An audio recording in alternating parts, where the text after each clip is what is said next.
Good day. So I've made 2 videos already on gang stalking. There's the first video, which I'll put right up here, and then the second video that I'll put right here. So the second video I talked about a guy being witch hunted from the freedom fighter movement. And I want to talk about that guy now. The only way that you can have the police show up at somebody's house and kidnap them and bring them to the hospital is if somebody in their life calls mental health on them.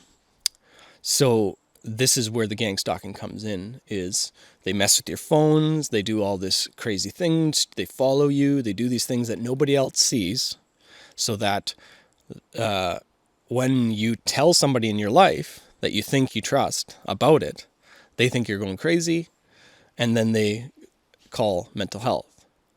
And when mental health shows up, they take you in and find out if you're mentally ill and force an injection or drugs upon you. So this is the story here, which is about Dr. Bruchet. I hope I'm saying that properly. I'm going to show a little video on my friend's channel, which you can watch the whole video right here. Or just what, and here's just a little segment of it right now. This is extremely important for the freedom movement. Extremely important. We're going to talk about lawyers and the truth about lawyers. So, one of the first interactions I had with lawyers was the case of Mel Bruchet.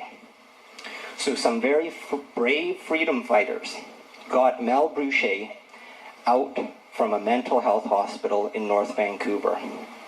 Now, according to the BC Mental Health Act, it is illegal to leave a psychiatric facility without permission of the director of that facility. Now, in that facility, in December, there were doctors and nurses and security guards who forcibly injected Dr. Bruchet with a substance that is known to cause strokes and heart attacks in anyone over the age of 65. Dr. Bruchet is 81. I've never seen a healthier 81-year-old. They tried to kill him. We consulted a lawyer who fundraises heavily from the interior of BC, a lawyer well known to be a freedom fighter because he says all the right things. But in a private conversation, because the only way out of a mental health warrant for arrest is to avoid arrest for at least 60 days. That means Dr. Bruchet couldn't sleep in his own bed, be in his own house for 2 months. So we consulted this lawyer, this freedom-fighting lawyer, to see if he could do something that might be able to get Dr. Bruchet back into his own house sooner. And guess what the lawyer said? What you did is illegal. You have to return Mel to the psychiatric hospital. This is a lawyer who fundraises heavily off of freedom fighters. So what does that mean? It means that in a lawyer's eyes, the legal aspect is more important than Dr. Bruchet's life.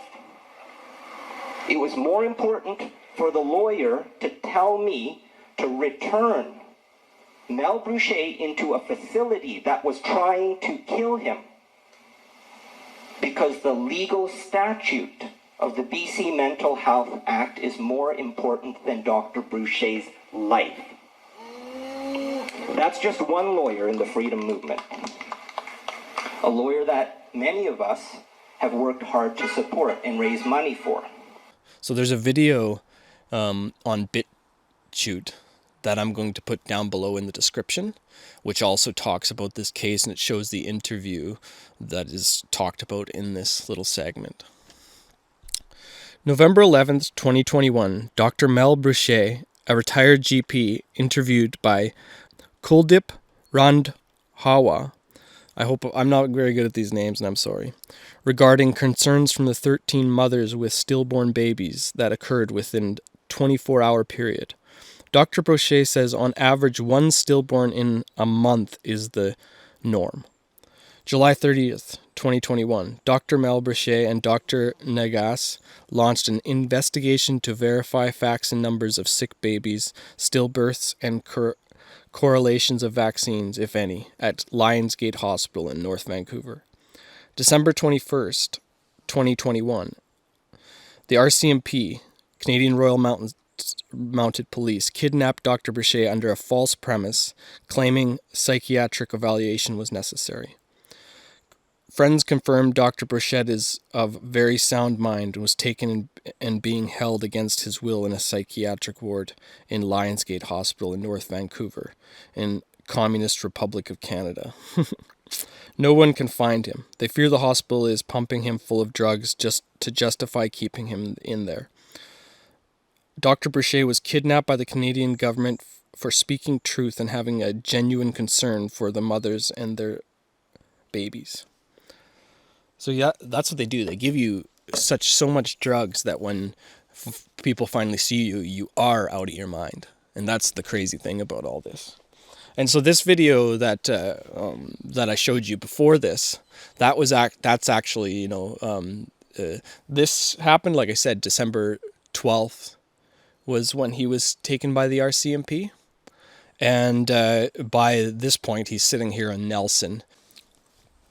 This is a tactic they've used back in USSR, and this is how you can get rid of problems for the narrative when there's no legal ability to do so. And I'm so blown away and I'm so proud of those freedom fighters that broke the doctor out of the hospital. That is so brave, and them putting themselves at risk legally to do so these guys are heroes. They probably saved his life. And I look back at the situation with me, and if I had a group of people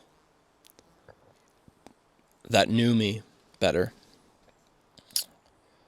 if I had a group of freedom fighters that understood the situation better, if I had a father that was courageous enough to stand behind what he saw and what he was a part of, maybe I would have gotten broken out of the mental hospital. The lawyer I hired did nothing for me, just as he's talking about the lawyers in this situation. We are working with a system where there's tons of antichrists around. A lot of people here to save the day. A lot of people, these lawyers that are coming in, but they're actually spies for the government, as far as I'm concerned. They're just cogs in the machine to push this narrative forward.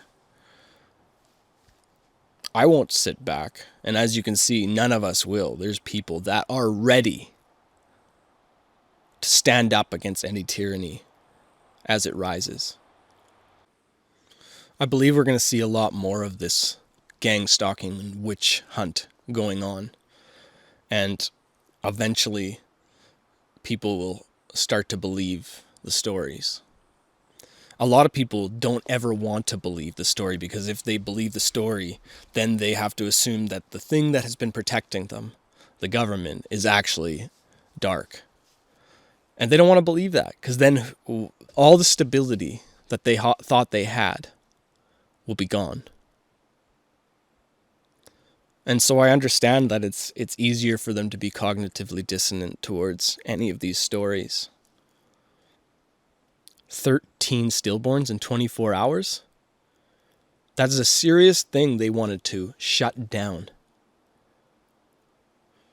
Me trying to bring true cannabis medicine to the world before the great cull? What I make is very important. in an integrated and balanced health of human beings. We have an endocannabinoid system that is so advanced that we should not play with what God has given us. And all the government has done is tore cannabis apart and given you isolates and distillates, which, as far as I'm concerned, could be more harmful than good. They are scared of those who are fearless and have integrity and are bringing something to the world that will better it. And the government knows that all of their lies are a house of cards waiting to fall. They know that one person standing in the light is more powerful than 10,000. And so that's why they need to squash every single person that is fearless and ready to stand up. And I know there's a lot of people that don't know how to get involved with change. A lot of people can't get involved because it's not in their path. And there's a lot of people that just do not have the courage. And that's why I praise all of you, Rainbow Warriors out there,